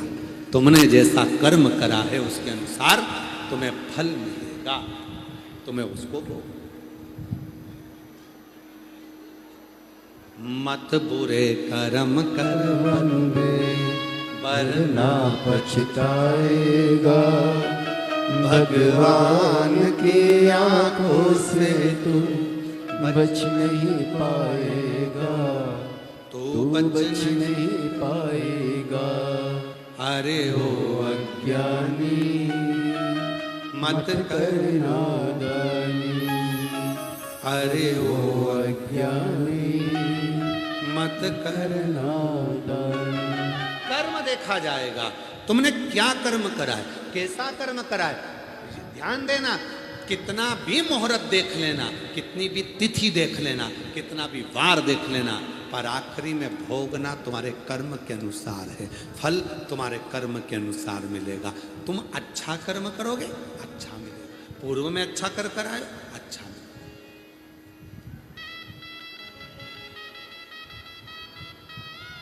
बड़े से बड़े संत बन जाओ, बड़े से बड़े साधु बन जाओ, बड़े से बड़े महान महाराज बन जाओ, चाहे तुम कितने भी विद्वान पीठाधीश मठाधीश, चाहे तुम दुनिया के कितने बड़े भी संत बन जाओ, कितना भी चंदन लगाओ, कितनी भी माला पहनो, याद रखना केवल संसार का मनुष्य नहीं भोगता, बड़े बड़े संतों को भी पलंग पर पड़े होकर भोगना पड़ता है, कर्म का भोग। कर्म का भोग तो संत को भी भोगना पड़ता, भोगना पड़े। केवल मनुष्य तो, तुम अपने मन में गिलानी मत लाओ। कई लोग कहते हैं सारा दुख भगवान ने हमको दे दिया, भगवान ने हमें इतना कष्ट दे दिया। केवल तुम ही नहीं हो, बड़े से बड़ा संत भी अपने पलंग पर पड़े पड़े मृत्यु को मांगता है कि अब मुझे प्राण छोड़ना है। कर्म का भोग तो भोगना ही पड़ेगा। चाहे संत बन जाओ, चाहे साधु बन जाओ, महात्मा बन जाओ, महाराज बन जाओ, पीठाधीश बन जाओ, चाहे कुछ भी बन जाओ, पर भोगना तो पड़ेगा। तुम्हें भी भोगना है, हमें भी भोगना है, संसार के हर व्यक्ति को भोगना है, कर्म का भोग भोगना। इसलिए कर्म अच्छा करते चलो, कर्म की श्रेष्ठता बनाते, कर्म की श्रेष्ठता। जो जैसी भावना लाया वो वैसा ही फल पाया, नहीं खाली खाली उसे लौटाया, वो मन मन ही मन हर्षाया। और कर दिया माला माल काशी वाले ने लुटा दिया भंडार। काशी वाले कर्म का खेल सबके साथ होना है, सबको भोग सब। विष्णुदास बड़ा सरल है, बहुत शिव पुराण की कथा कहती है। एक बार देव अधिदेव महादेव ने माता पार्वती जी से कहा था, पार्वती निर्मल मन सो मोहि पा। मुझे पाने का सबसे सुंदर तरीका है पार्वती तुम्हारे मन का भोलापन, तुम्हारी सरलता, तुम्हारी सहजता।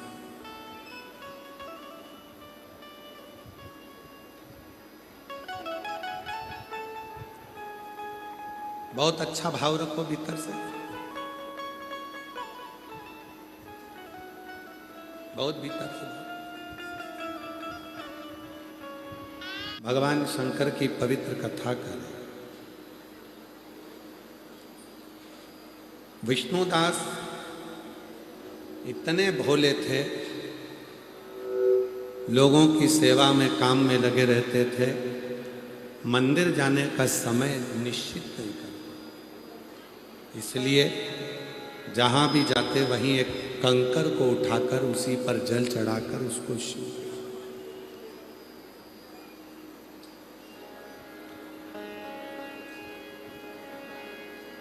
उस नगर का एक राजा था जिसका नाम था आरमल्ला। बड़ा विशाल उसने शिवजी का एक मंदिर बनवाया। आरमल्ला को मालूम पड़ा पूरे नगर के लोग मंदिर में दर्शन करने आते हैं, जल चढ़ाने आते हैं, पर विष्णुदास नहीं आते।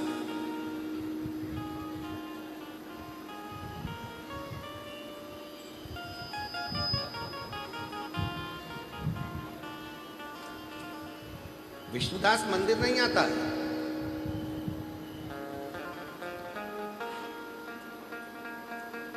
एक दिन आरमल्ला को मालूम पड़ा तो उसने विष्णुदास को बुलाया। हमने इतना बड़ा मंदिर बनवाया, तुम जल चढ़ाने नहीं आते, कंकर उठाते हो, पत्थर उठाते हो और उस पर जल चढ़ा देते हो। विष्णुदास ने हाथ जोड़कर कहा, महाराज जी मैं इतनी काम में लगा रहता हूं कि समय पर मंदिर नहीं पहुंच पाता, और पहुंचता हूं तो मंदिर का दरवाजा बंद हो जाता है, कभी मंदिर का दरवाजा खुला नहीं मिलता, इसलिए मैं मंदिर नहीं जाता। मैं तो कंकर उठाकर उसी को शंकर मानकर उसी की पूजा करता।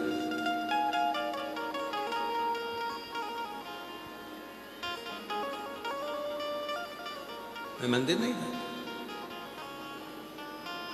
आरमल्ला को गुस्सा आ गया, करोड़ों रुपए खर्च करे इतना बड़ा मंदिर बनवाया और तू मंदिर में जल चढ़ाने नहीं जाता। आरमल्ला ने कहा, अगर कल तूने मंदिर जाना चालू नहीं करा तो सोच। विष्णुदास ने सोचा चलो मंदिर चले जाता हूं।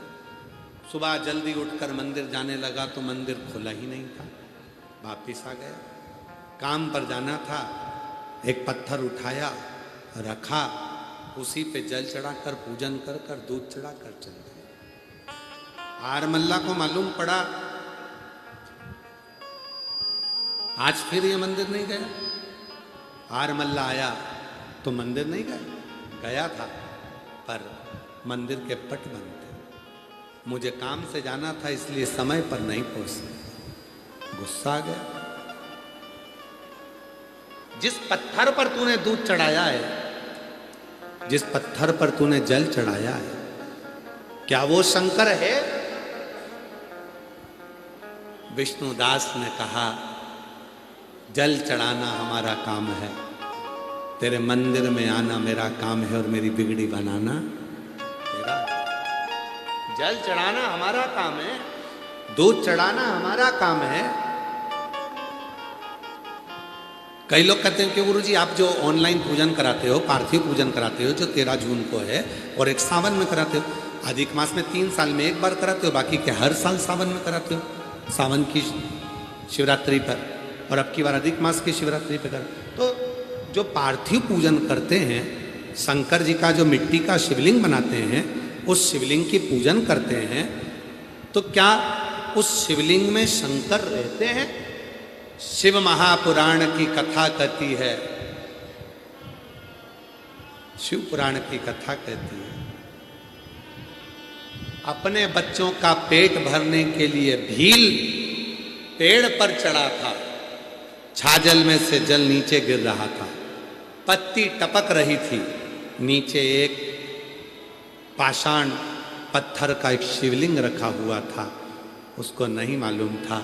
रात भर उस पर बेलपत्र चढ़ी, रात भर पानी चढ़ा, सुबह सुबह शिव प्रकट हो गए और शिव ने उसको आशीर्वाद दे दिया। आशीर्वाद दे, मानो तो मैं गंगा, ना मानो तो बेटा पानी, मानो तो मैं गंगा माँ, ना मानो तो बहता पानी। आप मानो तो गंगा जी है, ना मानो तो बहता पानी। आप मानो तो महादेव है, ना मानो तो वो तो कंकर है। आप मानो तो पार्थिव शिवलिंग है, ना मानो तो मिट्टी का ढेला। आपके ऊपर निर्भर करता है कि आप क्या मान रहे हैं। और जिसने शिव माना उस शिव ने कृपा कर, एक पत्र है अच्छा है, जिसने शिव माना उस पर शिव ने कृपा करी, करुणा करी। देखिए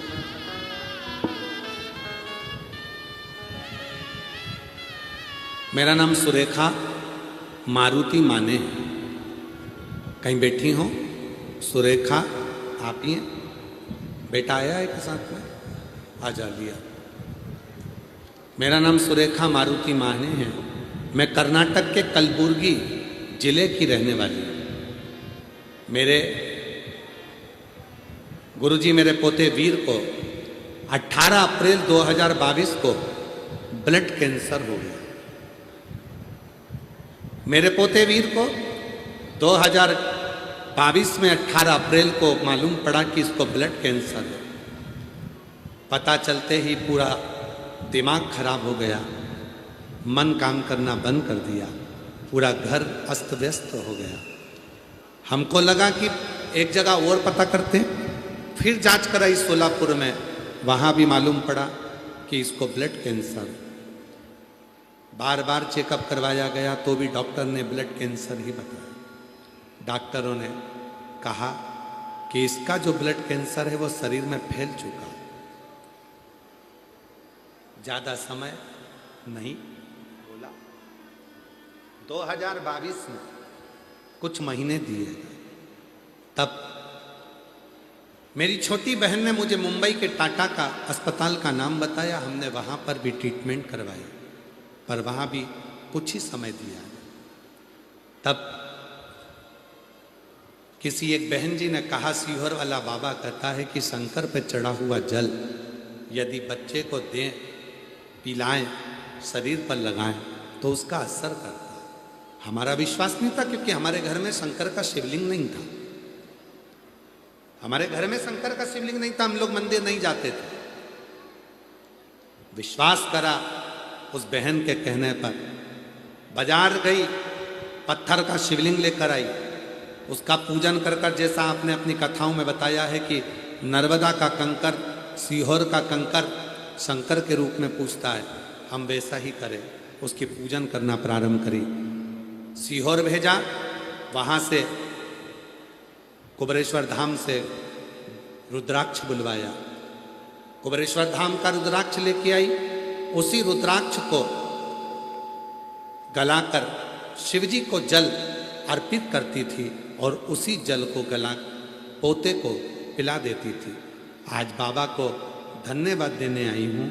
डॉक्टर ने तो कुछ महीने दिए थे, पर जब से रुद्राक्ष का जल, शिवजी पे चढ़ा हुआ जल अपने पोते को दे रही हूँ, आज बाबा की कृपा से 2022 से आज 2026 आ गया और बाबा की कृपा से मेरा पोता ठीक है, स्कूल भी जाता है, पढ़ाई भी करता है और बाबा की कृपा से फर्स्ट रैंक लेकर आता है। आज मैं उसका फ़ोटो भी लगा रही हूँ। पहले तो फ़ोटो लगा रही हूँ जब उसकी हालत बहुत ख़राब हो गई थी, और दूसरा फ़ोटो लगा रही हूँ जब शिव पर विश्वास करा। उसके बाद मेरे बेटे ने पढ़ना भी चालू करा, स्कूल भी जाना प्रारंभ करा और वो ठीक भी हो गया। शिव की कृपा। एक पत्र और है। मेरा नाम कौशल्या सुनील बेलमकर है। मैं ग्राम गुजोटी, तहसील उमरगा, जिला धाराशिव की रहने वाली हूँ। कहीं बैठे हों तो हाथ हिला सकते हैं, आ सकते हैं। मेरा नाम कौशल्या सुनील बेलमकर है। मैं ग्राम गुंजोटी, तहसील उमरगा, जिला धाराशिव में पहली बार पंडाल में कथा सुन रही हूँ। श्री राजेंद्र जी पाटिल जी को धन्यवाद देती हूँ, जिन्होंने ये कथा कराकर हम जैसे जीवों का कल्याण करा और हमें कथा सुनने का मौका दिया। गुरुदेव, मेरे पति सुनील जी प्राध्यापक हैं। उन्हें 2025 में बड़ी आंत में कैंसर हुआ, तब उनकी ट्रीटमेंट कैंसर के हॉस्पिटल में शुरू किया। डॉक्टर ने कहा कि उनका ऑपरेशन करना पड़ेगा। ऑपरेशन के बाद में एक स्टोमो का बैग उनको लगाया पड़ेगा और ज़िंदगी भर लगा रहेगा। हालत इतनी ख़राब थी कि डॉक्टर ने ये भी कह दिया था कि पता नहीं कितना समय चलेंगे। हम बड़े दुखी हो गए। आखिरी में करते क्या, इलाज भी करवाए, क्योंकि आप कहते हो डॉक्टर शिव का एक रूप होते हैं। हमने इलाज करवाना प्रारंभ करा। साथ में मेरी बहन ने कहा, सीहोर वाला बाबा कहता है कि एक लोटा जल चढ़ाओ शिव जी को और उस जल को पिलाओ। हमने वही क्रम चालू करा।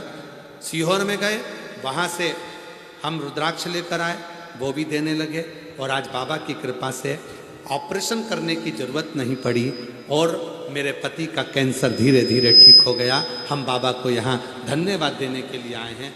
बिना सर्जरी के आज मेरा पति ठीक है। शिव तत्व किसको कहते, शिव की उपासना किसको कहते, शिव भक्ति किसको कहते।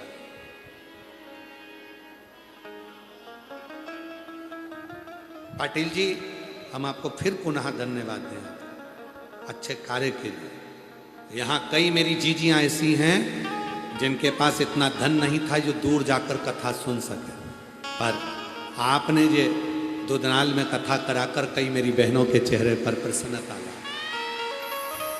किसी ने आपके लिए पत्र लिखा है, अच्छा है।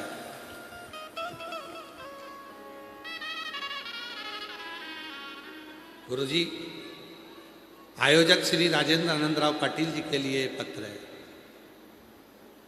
गुरुदेव, हमारे गांव के लिए ये आधार स्तंभ है। दुधनाल गांव में कथा करवाने के लिए आए दिन प्रतिवर्ष कुछ ना कुछ दिव्य आयोजन ये कराते रहते हैं, जिसके कारण बस पूरा गांव एकजुट होकर रहता है। हम छोटे से गांव के लोग हैं, पर पाटिल जी को धन्यवाद देते हैं कि आज हमारे गांव का नाम पूरे विश्व पटल पर आ गया। हम उसके लिए साधुवाद देते। गुरुदेव, उनकी धर्मपत्नी, वो उनके बच्चे मुंबई में रहते हैं, पर अपने गांव में आकर छोटे से बड़े तक के लोगों को अपना स्नेह देते हैं और कार्य के प्रति जागरूकता रखते। ये प्रेम, ये स्नेह। और पाटिल साहब, हम फिर कहेंगे आपका इतना स्नेह पूरे गांव पर होना चाहिए। सबके प्रति आपका भाव ऐसा ही रहना चाहिए। शिव तत्व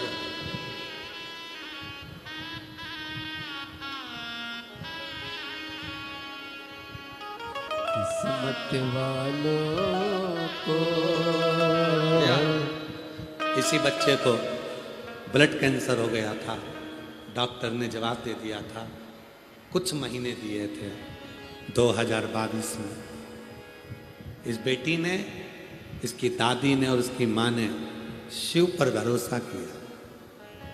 शंकर का शिवलिंग नहीं था, मंदिर नहीं था, गई शिवलिंग लेकर आ गई, जल चढ़ाती, बेटे को पिलाती। बेटी ने कहा कि मेरे अपने पोते को, अपने बेटे को शंकर जी को दे दिया कि अब तू जान, तेरा काम था। सीहोर पहुंच गई, कंकर शंकर की पूजन करके रुद्राक्ष लिया, इसको भी ले गई। कितने दिन? 2 दिन तक इस बेटे को वहीं रखा। कंकर शंकर की भूमि पर सुलाती, वहीं रहती। 2 दिन तक बाबा से प्रार्थना करती रही। डॉक्टर ने बहुत महीने कम दिए हैं, अब तुझे संभालना। और बाबा ने ऐसी कृपा करी, जब सीहोर से आई कुबरेश्वर धाम से, तो बाबा की कृपा से बेटा एकदम मस्त हो गया। जांचें कराई तो बाबा की कृपा से रिपोर्ट नॉर्मल आना प्रारंभ हो गई और आज बेटा ठीक है। जोरदार ताली बजाए साथ।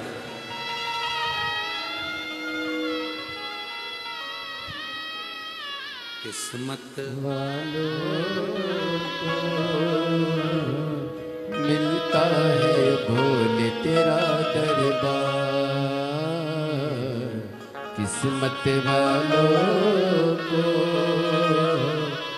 मिलता है भोले तेरा दरबार। सच्ची सरकार तुम्हारी साचा दरबार। किस्मत वालों को मिलता है भोले तेरा दरबार। किस्मत वालों को मिलता है भोले तेरा दरबार। हे मेरे दूधनाल की जीजियों, धाराशिव जिले के सभी श्रोता भाई बहनों, मेरे जीजी, मेरे जीजा, मेरी बेटी, मेरे बेटा, मेरे बुजुर्ग माँ बाप, याद रखना, बहुत किस्मत वाले हो आप जो आपके गांव में शिव महापुराण की कथा हुई है। बहुत किस्मत। और जितने श्रवण करने के लिए कथा को पहुंचे, 200 500, कोई कर्नाटक से, कोई उड़ीसा से, कोई महाराष्ट्र से, कोई पंजाब से, कोई हरियाणा से, ना जाने कहाँ कहाँ, कोई हैदराबाद, कोई पेदापल्ली, कोई रामागुंडम, कोई गुलबर्गा, ना जाने कहाँ कहाँ से कथा को श्रवण करने के लिए आए। विश्वास रखना, भोले बाबा तुमको खाली नहीं भेजेगा, तुम्हारी झोली में कुछ ना कुछ देकर जरूर भेजेगा। और बलिया उत्तर प्रदेश में जो 9 जून से कथा होने वाली है फुलवलिया में, मैं फुलवलिया के ग्रामीण वासियों से कहता हूँ, उत्तर प्रदेश के बलिया जिले वालों से कहता हूँ, दिल से कथा सुनने के लिए बैठना और दिल से बाबा से विनय करना, दिल से सेवा करना, उसका फल तुम्हें कितना मिलेगा ये तुम ही जान सकते।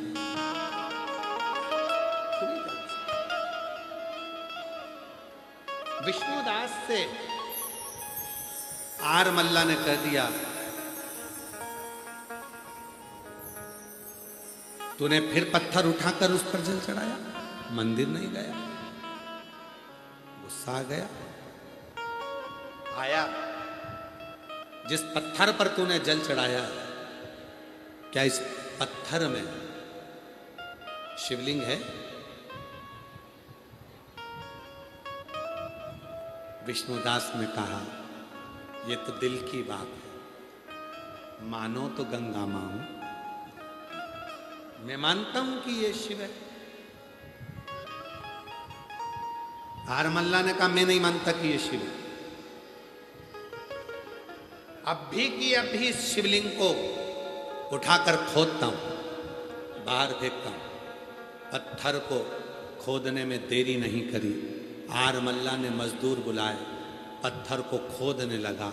वो पत्थर और नीचे जाता गया और नीचे जाता गया। आखिरी में उस खुदाई में उस पत्थर की जगह शिवलिंग प्रकट हो गया, जो तारकेश्वर महादेव के रूप में विख्यात है। पश्चिम बंगाल में आज भी तारकेश्वर महादेव के रूप में वो प्राचीन शिवलिंग विराजमान है, जिसको किसी ने स्थापित नहीं करा, केवल विश्वास ने स्थापित किया। विष्णुदास के विश्वास, विष्णुदास के विश्वास ने उसको स्थापित किया। आपका कितना विश्वास है शिव पर? हमने पहले भी कथा में कहा, भीड़ बढ़ाने के लिए कथा में मत जाना। तुम्हारी भीड़ बढ़ती है, हमें टेंशन बढ़ता है। इतने सारे आते हो, गर्मी का समय है, धूप में बैठना होता है, तो तुम लोग भीड़ बढ़ाने के लिए मत जाओ। सीहोर वाला बाबा की कथा में अगर आओ, कुबरेश्वर धाम की कथा में अगर आओ, कुबरेश्वर बाबा के धाम से अगर चलकर ये शिव पुराण तुम्हारे गांव में पहुंची और तुम कथा सुनने के लिए आओ, तो भीड़ बढ़ाने मत आना, भाव बढ़ाने आना कि मैं जाऊंगी और मेरा शंकर मेरे घर का कल्याण करेगा, मेरे साथ मेरा शिव चलेगा। भाव, भीड़ बढ़ाने के लिए नहीं।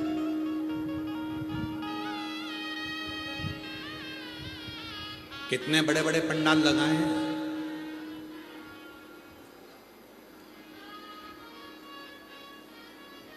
कितना 3 लाख स्क्वायर फीट है, 3 लाख से भी ज्यादा है। 3 लाख स्क्वायर फीट से भी ज्यादा ये बड़े बड़े एक एक पंडाल। अंदाजा लगाइएगा जरा, अगर कैमरे वाले केज भी करें तो लंबा केज भी नहीं हो सकता, इतने लंबे लंबे पंडाल हैं। अगर इन सारे पंडालों को एक लाइन में खड़ा कर दो तो 1.5-2 किलोमीटर तक चलेगा, पैदल ही पैदल। कथा सुनने वाले इतने समझदार होते हैं, जो इधर से आते हैं इधर ही बैठ जाते हैं, हिलना भी पसंद नहीं करते। क्यों? इतना घूमकर उधर जाएंगे तो इससे तो अच्छा यही है, क्योंकि इतना लंबा जाने के लिए तो कम से कम सोचो कि बहुत लंबा, ऐसा लगता है पंडरीनाथ की वारकरी की, पंडरीनाथ जी की बारी चल रही है। और एक निवेदन और करते हैं आपसे, आषाढ़ी एकादशी जब आए, महाराष्ट्र के प्रत्येक घर से 1 या 2 लोग वारी के लिए जरूर जाओ, पंडरीनाथ हरि विठ्ठल की वारी के लिए जरूर वारी के लिए।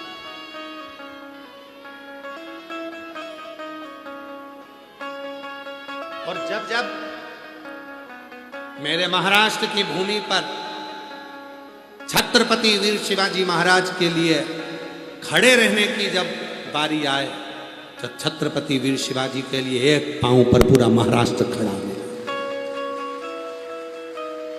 पूरा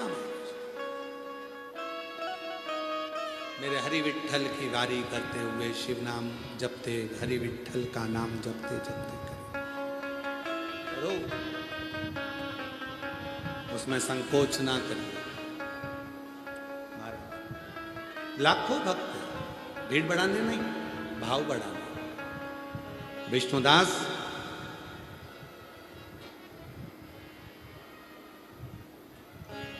होते गए।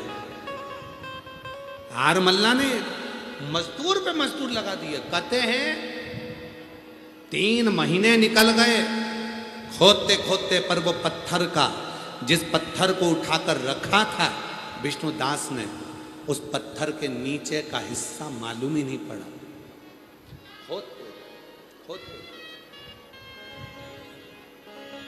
पत्थर का सिरा ही नहीं। आखिरी में आरमल्ला ने क्षमा मांग ली और उस पत्थर की जगह भगवान शिव स्वयं प्रकट हो गए। कभी कभी भक्त के भाव से भगवान मिल जाता है।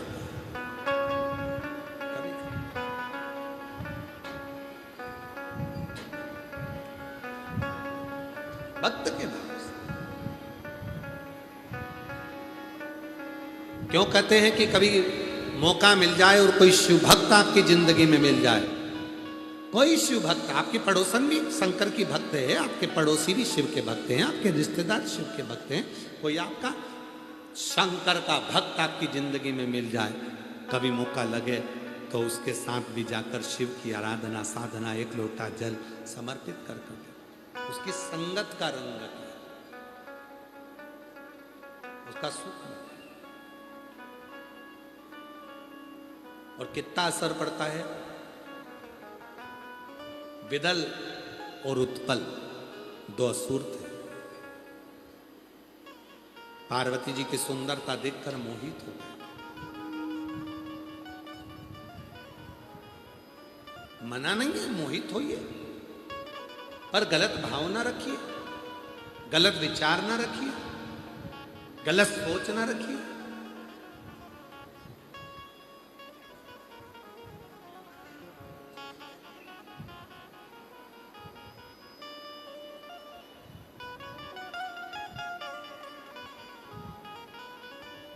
अपने मुलगा मुलगी ने एक आदत डाल दो, शिव मंदिर में जाए एक लोटा जल चढ़ाए। अपने बच्चों में एक आदत डाल दो बेटा बेटी में कि शिव मंदिर तक जाए जल चढ़ाए।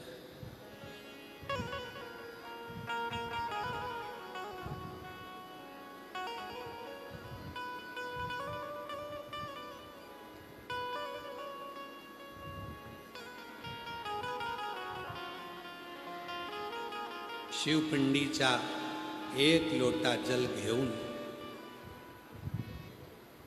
जीवन चांगला है। जो शिवपिंडी पर जाकर एक लोटा जल समर्पित कर देता है उसका जीवन संपूर्ण जीवन चांगला है, आनंदित है। आप जाना तो प्रारंभ करो।